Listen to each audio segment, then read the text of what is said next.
Do you ever have those days where everything else is chaos around you, everyone's having a disaster, but everything you touch turns to gold? That's the day I've just had.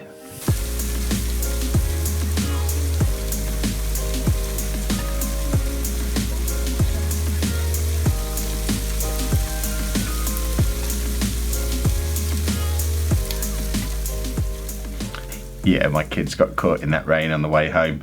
They were not impressed. When I got in, they were all wrapped up in towels, waiting for clothes to be delivered from their mum's house.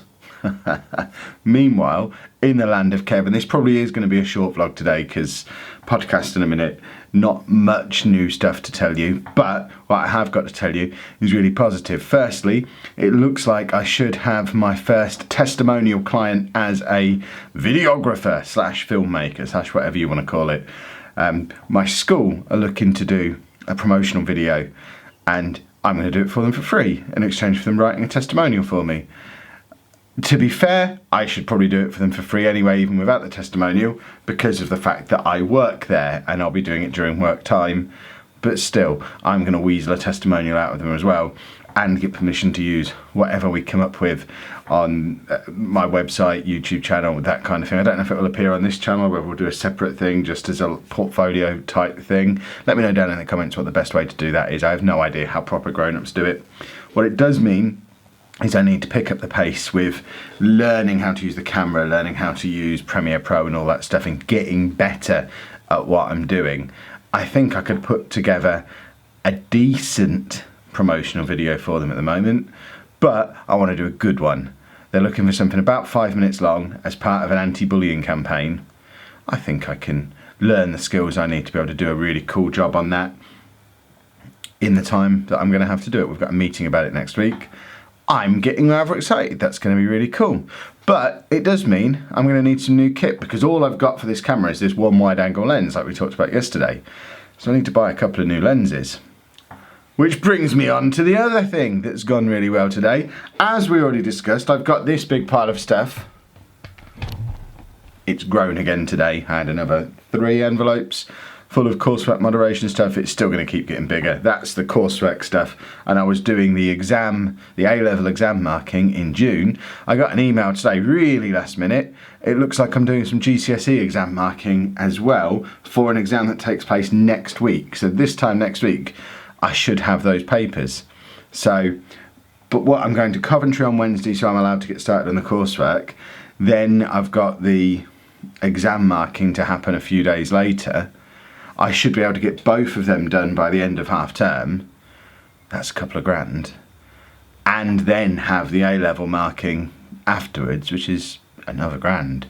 So that's 3 grand on top of the stuff that we've already saved up and put to one side. I think with the extra from the new one, I am in a comfortable enough position going forward to be able to invest in the future a little bit. So I've taken a bit of that money that's been set aside, knowing that it's going to be replaced by the 3rd exam marking thing that's now come in, and I've bought 3 new lenses for the camera.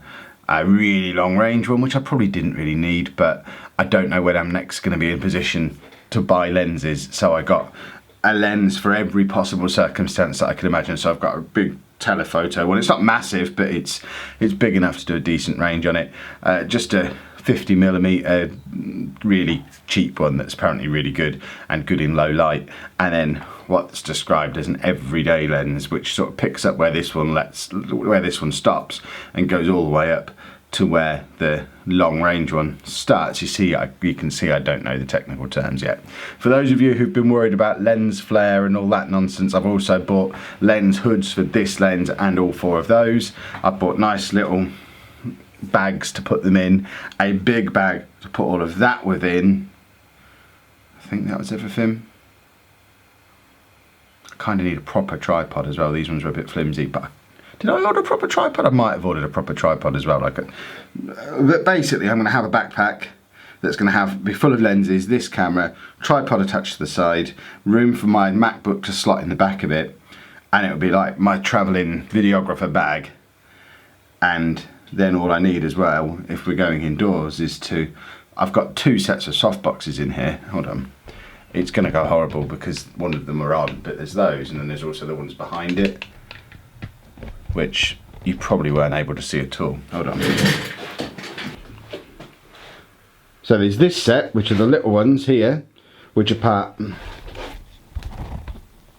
they're part of a 3 camera setup. I do have the head halo lamp thing as well, which I haven't got set up. But they're the ones I'll probably keep here because I really like them. But these other ones, my old ones, one there, one over there, I've still got a bag and everything that I need for those, so I can pack them down, keep that in the back of the car when I go to do this kind of stuff. And if we're indoors, we need some extra lighting, I've got my soft boxes to take with me as well. Kit wise, I think I've got just about everything I could possibly need for any kind of film that I could possibly want to make, at least that's within my ability and realistic capacity, work capacity. That's what I'm getting at. I mean, there's an argument that we perhaps need a second camera and a second person to be able to make really cool stuff, but there isn't a second person. I can only hold one camera at a time, so I'll make do with this. If I get to the point where I need to have multi cameras and stuff, hopefully I'm charging enough money where I can hire someone who can bring a blooming camera with him. But no, I think I've got all the kit to be able to do it now. So I've got the kit, I'm soon going to have the time, which means what I need to do between now and July, in addition to a big pile of coursework moderation, 2 sets of exam marking, daily vlogging, 2 videos a day on the gaming channel, planning my return to Twitch, planning out my next book, I also need to do a Premiere Pro and After Effects course. If anyone can recommend a couple of good ones, let me know down in the comments. I mean, there's some on lynda.com that look fine. I'll find the time to fit them in. It's a good job I enjoy hard work, isn't it, really? Once I get into a project, I get into a project. I have a very obsessive personality, as you've probably already been able to gather from 5 months of this vlog. And yeah, it's a few of you are saying, Kev, you're biting off more than you can chew. Kev, there's too much stuff on your plate. My biggest fear going into July/September, wherever you want to call it, if you're looking at it from a financial point of view, September, if you're looking at it from a time point of view, July. So my biggest fear hits in July, because my biggest fear is that I'm going to be bored, that I'm going to have nothing to do. And I'm really worried about that, because I've always had a job. Apart from when I was at uni, I've had a job since I was 18. Even when I was at school, I would be at school 5 days a week. I'd work Thursday night, Friday night, all day Saturday, all day Sunday in a shoe shop whilst doing my A-levels and trying to run a business along the side. I bought a load of CDs off a dodgy website. Actually, it was probably out of a magazine back then in the 90s, and tried to sell them. And there's always been little business ideas on the go, but I like working hard, I like keeping busy. I can't just, the way some people do, I can't just sit down in front of the TV in the evening and do nothing. It bores me to tears. For the last hour and a half, Anna's been upstairs taking a nap, all the kids have been upstairs drying off or chilling out, and I've just been sat downstairs on my own. Too early to start doing a video because they could come back down at any moment, and I don't want to disappear for what little bit of family time that we get on days like this where I'm at work. Got a vlog, got to do a video, got to do a podcast. So I didn't want to disappear and do that, but I was sat there for like an hour, just so bored. In the end, I did some lens shopping. I finished reading a book about video production and ordered the next one, and used this month's Audible credit on a different book about video production so I can start absorbing some techniques when I'm out doing my walks and driving to and from work.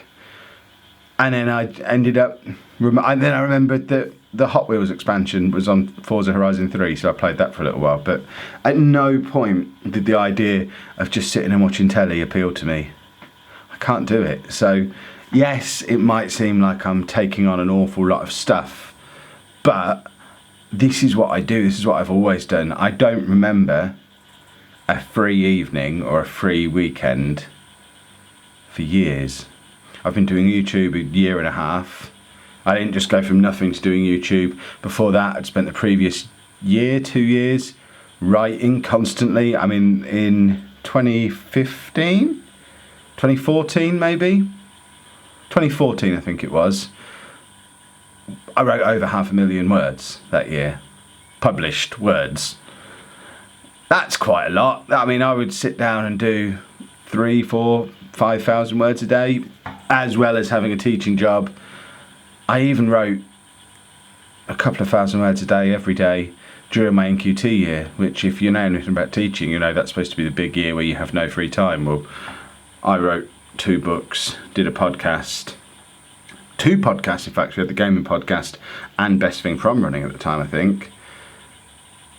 Yeah, I don't like free time, I don't like to be bored, I like to work hard. I love this video stuff that I've discovered over the last few years. Absolutely love doing it, love every minute of it, love recording it, love editing it, love talking to people about it, love pimping it out all over the internet. I just love everything about the process. So adding more filmmaking to what I'm doing really appeals to me. And I know the plan has always been I'm going to support myself by writing and YouTube. But every time I go to write, all I find myself doing is fiddling around with something to do with making videos. So if I can find a way to replace that writing income with filmmaking income and not have to write at all, that would be awesome. I mean, if I need the money, I'll do a couple of hours writing a day, it's fine. But I'd really quite like to do my YouTube videos 2, 3, 4 hours a day, probably on YouTube videos. I don't know if I'm going to do the Lazy Students Guide channel. I made one video, wasn't happy with it at all. The quality of it just wasn't what I wanted it to be. Put it on the back burner to focus on in July when I've got more time and more skill. So that one might add to the YouTube workload a little bit. But even if I'm working 8 hours a day on YouTube, which is a lot, isn't it? Or am I missing something? Let's say I'm working 10 hours a day on YouTube. I only sleep 5 or 6 hours. I've still got another 8 hours a day to play with. So I need to fill that time, and that's where I can do writing and filmmaking. That's the plan anyway. Let me know if I'm insane. I don't think it's a case of burning the candle at both ends. I think it's a case of not wanting to live life to its fullest. Just cram as much stuff as I can into whatever length life I end up having. It's just an attitude that I've always, actually it's not an attitude I've always had, it's an attitude I've had since my mum died. She died age 50. She was diagnosed with cancer for the first time age 40. She spent 10 years battling it. And then 10 years ago now, a little over 10 years ago in fact, she died. And since that moment on, I don't really do free time because I'm now 6 years away from the age she was when she was first diagnosed with cancer. So I've spent the last 10 years living on the basis of I might only have until I'm 40 or 50. I need to cram 80 or 90 years worth of life into the next 20 or 30 years. I'll sleep when I'm dead. If you've enjoyed today's vlog, please make sure you pop a like on there for me, subscribe to the channel if you'd like to see more, and thank you very much for watching.